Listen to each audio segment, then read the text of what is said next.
بارگاہ رسالت معاب صلی اللہ علیہ وسلم میں درود پاک کا ہدیہ پیش کریں۔ اللہم صلی علی سیدنا و مولانا محمد معدن الجود والکرم وآلہ واصحابہ الکرام وابنہ الکریم وبارک وسلم صلاة دائمة سرمدا ابدا۔ اللہ عز و جل قرآن عظیم میں فرماتا ہے اگر اللہ تمہاری مدد کرے تو کوئی دوسرا غالب آ ہی نہیں سکتا۔ ان ینصرکم اللہ فلا غالب لکم، تم پر کوئی غلبہ حاصل نہیں کر سکتا اگر اللہ تمہاری مدد کرے۔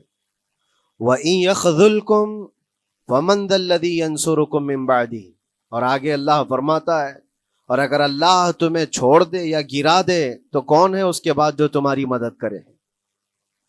کوئی ہے جو اللہ کے علاوہ تمہاری مدد کر سکتا ہے؟ جب نہیں ہے تو پھر آگے ہونا کیا چاہیے؟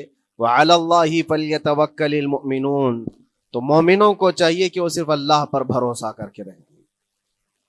فتح، نصرت، مدد، یہ سب جو چیزیں ہیں بہت سارے لوگوں کے ذہن و دماغ میں ایسے ہے کہ فوراً آ جانا چاہیے۔ کوئی بھی فتح ہو، کوئی بھی مدد ہو، بغیر تمہارے اسٹرگل کیے ہوئے، بغیر مصیبت اٹھائے ہوئے نہیں ملے گی۔ اگر فتح و نصرت یوں ہی آپ کو روزانہ ملنے لگ جائے تو کیا رسول پاک صلی اللہ تعالیٰ علیہ وسلم مدینہ طیبہ میں بیٹھ کر دعا کرتے تو ساری چیزیں فتح یاب نہیں ہو جاتی؟ آپ صلی اللہ تعالیٰ علیہ وسلم کو بدر میں جانے کی ضرورت کیا پیش آتی؟ احد میں اپنے 70 جوان صحابہ کی شہادت پیش کرنے کی ضرورت کیا پیش آتی؟ اور اسی طرح سے خیبر ہو کہ حنین ہو کہ طائف ہو، کتنی جنگیں ہیں جس میں اپنی جان کی بازی لگائی صحابہ نے۔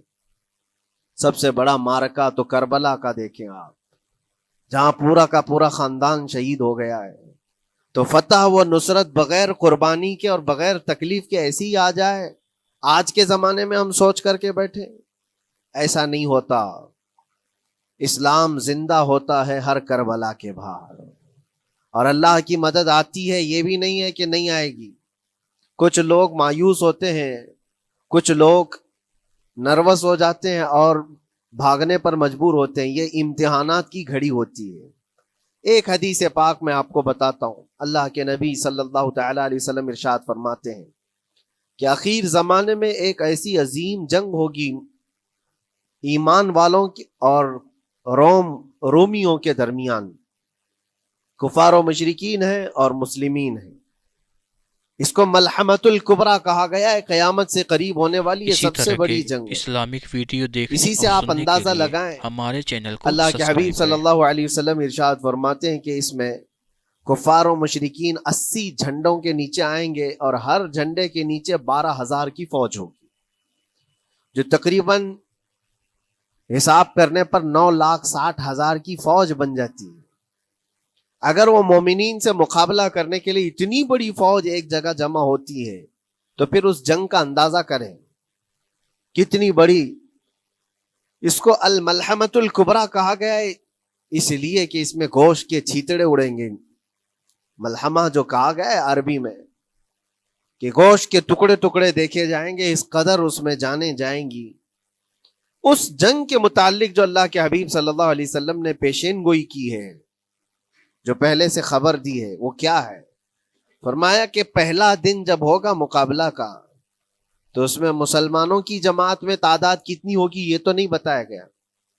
کفار و مشرکین کے تو بتایا کہ 80 جھنڈوں کے نیچے آئیں گے، لیکن مسلمان اور مومنین جو لڑ رہے ہیں ان کی تعداد کا کوئی علم نہیں ہے ہمیں، لیکن یہ پتا ہے کہ ان میں سے 1/3 ایک پوری جماعت کا 1/3 حصہ میدان چھوڑ کر بھاگ جائے گا۔ جنگ میں سے وہ میدان چھوڑ کر بھاگ جائیں گے جب اتنی شدت کی چیز ہو رہی ہو، مصیبت آ گئی ہے، تکلیف آ گئی ہے، 1/3 میدان چھوڑ کر بھاگ جائیں گے۔ اور ان پر کیا فرمایا حضور پاک صلی اللہ علیہ وسلم فرماتے ہیں وہ دنیا کے روئے زمین کے بدترین لوگ ہوں گے، ان کی توبہ بھی قبول نہیں اسلامک ویڈیو دیکھنے اور سننے وہ کے سب سے بدترین لوگ ہمارے ہوں گے، چینل کو سبسکرائب کریں۔ پیٹ دکھا کر جو نکل چکے ہیں۔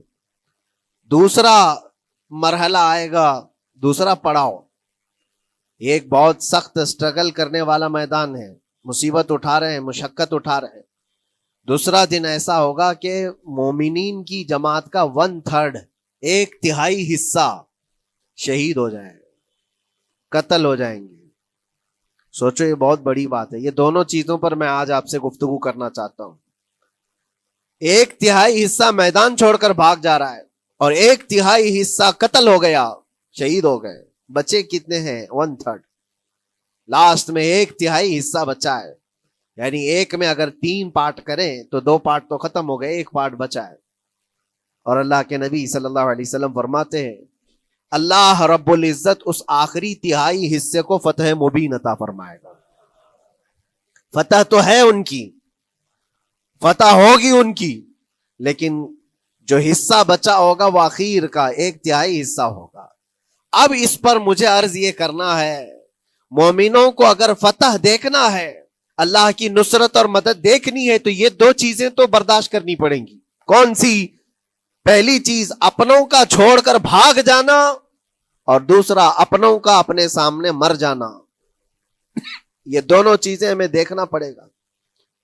بہت سارے ایسے ہوں گے جو چھوڑ کر جا چکے ہوں گے، دامن چھڑا رہے ہوں گے، بھاگ چکے ہوں گے، اور کچھ وہ ہوں گے جو لڑتے لڑتے اپنی جان دے چکے ہوں گے۔ یہ دونوں بھی بہت سخت مسئلے ہیں میرے عزیزوں، انسان کو یہ پگھلا دیتی ہیں چیزیں۔ اگر آپ کو ایسا لگے کہ میرے اپنے جاننے والے لوگوں میں سے کچھ لوگ مجھے چھوڑ کر بھاگ جا رہے ہیں، تو یہی انسان ٹوٹ جاتا ہے، اس کے دل کی کیفیت بدلنے لگ جاتی ہے، وہ پھر مایوسی کا شکار ہونے لگتا ہے۔ میری جماعت میں 100 لوگ تھے، 90 تو بھاگ رہے ہیں، 10 کیا کریں گے؟ اس کا اندر سے جو عزم تھا، حوصلہ تھا، وہ ڈاواں ڈول ہونے لگ جاتا ہے۔ اپنوں کا چھوڑنا یہ بہت بڑی آزمائش ہوتی ہے۔ وہ کسی بھی میدان میں آپ دیکھ لیں، کسی بھی میدان میں اپنے لوگ اگر چھوڑ دیتے ہیں تو یہ اس کے لیے آزمائش ہے بہت بڑی۔ اور دوسری آزمائش تو یہ ہے، بچے آدھے تھے، اس میں سے تو آدھے انتقال کر گئے۔ کبھی میرا عزیز دوست، کبھی میرا عزیز مشورہ دینے والا مشیر، کبھی بہت زیادہ مجھے سپورٹ کرنے والا، ایسے لوگ جب انتقال کرنے لگ جائیں تب پھر آدمی پھر ٹوٹ جاتا ہے۔ کچھ تو بھاگ گئے اور کچھ تو قتل ہو گئے، میں کیا کروں گا؟ میرے عزیزوں، جو آخر میں بچنے والے لوگ جو ہوتے ہیں نا، وہ معمولی نہیں ہیں، وہ اللہ کی ذات پر سب سے زیادہ توکل کرنے والے لوگ ہیں۔ ان کو کوئی چیز ہٹا نہیں سکتی، اپنوں کی بے وفائی بھی ان کے قدموں میں لرزہ نہیں لاتی، اور اپنوں کا انتقال ہو جانا بھی ان کے حوصلوں کو نہیں توڑتا، تبھی جا کر کے اللہ تعالیٰ انہیں فتح مبین عطا فرماتا ہے۔ اور یہ چیز ملحمت الکبریٰ میں دیکھی جانے والی تھی، دیکھی جانے والی تھی، جو قیامت کے قریب ہونے والی جنگ ہے۔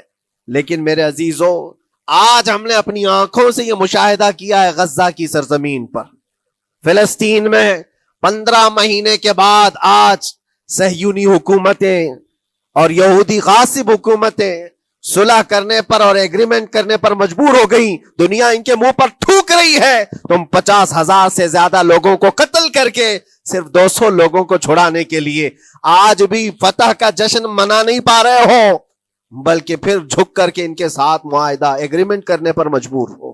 یہ فتح ان بچوں کی نہیں ہے تو اور کیا ہے، ان مظلوموں کی نہیں ہے تو اور کیا ہے، جن کے پاس کھانے کو روٹی نہیں ہے اور پہننے کو کپڑے تک نہیں رہ گئے، ان کے علاج معالجے کے لیے دوائیاں نہیں رہ گئی، لیکن عزم اور حوصلہ ایسا ہے کہ اللہ ابھی ہمارے ساتھ۔ میرے عزیزوں، ان کے توکل اور ان کے عزم کے متعلق یہ صرف اور صرف اخبار کی باتیں نہیں ہیں، سوشل میڈیا کی باتیں نہیں ہیں۔ مخبر صادق رسول کریم صلی اللہ علیہ وسلم نے 1400 سال پہلے ہی بشارت دی تھی۔ اللہ کے نبی صلی اللہ علیہ وسلم فرماتے ہیں کہ دمشق کے ابواب یا پھر بیت المقدس کے آس پاس رہنے والوں میں ایک جماعت ہمیشہ قیامت تک ایسی رہے گی جو حق کے لیے لڑتی رہے گی۔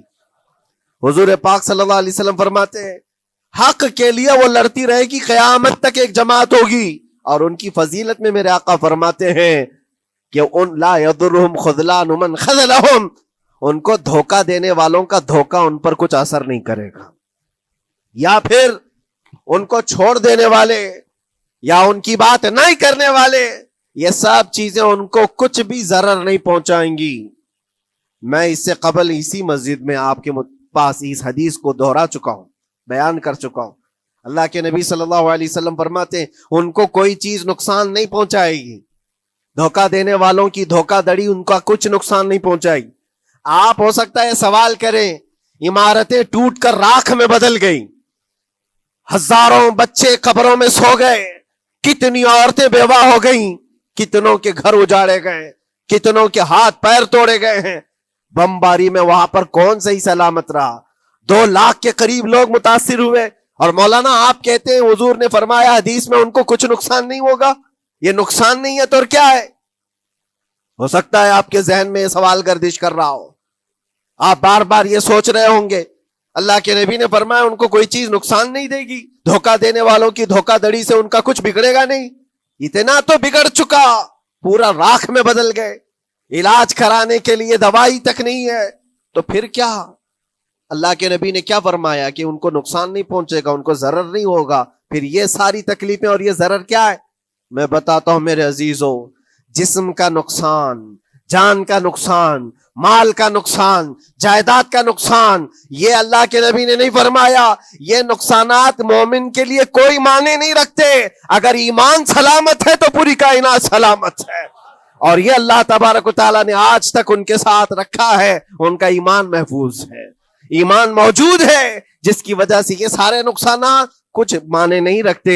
اس لیے کہ یہ تکلیفیں، یہ جو ساری مصیبتیں آئی ہیں، اس پر تو اللہ تعالیٰ نے اجر عظیم کا وعدہ فرمایا ہے، اجر عظیم کا وعدہ فرمایا ہے۔ ہاں اگر ایمان ہی چلا جاتا تو پھر کون سی جنت ملتی، کون سی خوشبو جنت پاتے؟ کچھ نہیں ہوتا۔ ایمان سلامت ہے، جس کی وجہ سے انہیں دنیا میں بھی اللہ سرخروئی عطا فرمائے گا۔ ایک بھی جگہ سے کہیں ان نہتے مسلمانوں کو جو غریب مظلوم ہیں اور ٹوٹے پھوٹے ہاتھوں اور ٹکڑے پہنے ہوئے بچے ہیں، ان کو کوئی یہ نہیں کہتا کہ یہ ظالموں کے لوگ ہیں، بلکہ ہر کوئی یہ کہتا ہے ایک ظالم کے خلاف جس کے پاس دنیا کے سارے آئٹم پاور ہیں، لیکن یہ نہتے بچے کھڑے ہیں، دعائیں بھی ان کے ساتھ ہیں اور رحمت الہی بھی ان کے ساتھ ہے۔ سلام ہے ان غزہ کے مظلومین کو۔ اور وہاں تو بچے، مرد تو مرد، عورتیں، آپ نے سنا ہوگا ان جوان لڑکیوں کا، میں نے دیکھا تھا، وہ کہہ رہی تھی کہ ہم رات کو برقع پہن کر کے اور رات کو ہم حجاب پہن کر کے سو جاتی ہیں، اس لیے کہ بمباری میں جب گھر تباہ ہو جاتے ہیں، صبح لوگ لاشیں اٹھانے آتے ہیں تو کہیں ہم بے پردہ لاشوں میں نہ مل جائیں۔ سلام ان بہنوں کو۔ آج وہ عورتیں سبق لیں ان سے جن کو اللہ نے ہر طرح کی نعمتیں دی ہے۔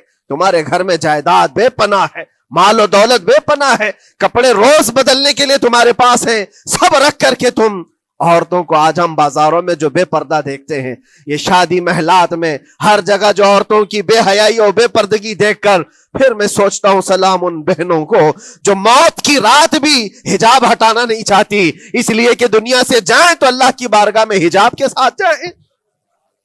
یہ ایمان ہو تو پھر اللہ تبارک و تعالیٰ کی مدد بھی آتی ہے، نصرت الہی آتی ہے۔ مجھے بتاؤ میرے عزیزو، 50,000 کا خون کر دینے والا وہ ظالم اور غاصب اسرائیل، وہ اپنے 200 قیدیوں کو چھوڑا کیوں نہیں سکا؟ وہ حاصل کیوں نہیں کر سکا 200 لوگوں کو؟ بلکہ ان میں سے 5 لوگوں کو کیوں نہیں حاصل کر سکا؟ 50,000 کو قتل کر ڈالا، اور وہ بھی سیویلینز کو، شہریوں کو، جن سے تمہارا مقابلہ ہے، ان کی موت کی تو کوئی خبر ہی نہیں آتی۔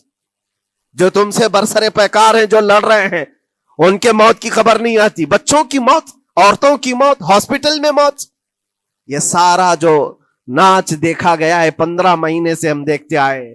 لیکن افسوس اس بات کا ہے میرے عزیزو، اللہ کا عذاب ان ظالم بادشاہوں پر بھی آئے گا جو ان کی موتوں پر دیکھ کر تماشے کر رہے ہیں۔ وہ اپنی عیاشیوں میں مصروف ہیں، وہ اپنے عیش قدوں میں شراب نوشی اور کباب خوری پر مصروف ہیں، اور ان بچوں کی تڑپتی ہوئی لاشوں پر وہ اپنی کرسیاں سجائے بیٹھے۔ وہ عرب کے ظالم بادشاہ کہاں ہیں جن کے گھروں میں سونے کے ٹوائلٹ بنائے گئے ہوں، جو سونے کی کرسی پر بیٹھ کر کے حکومت اور تخت بچھاتے ہوں؟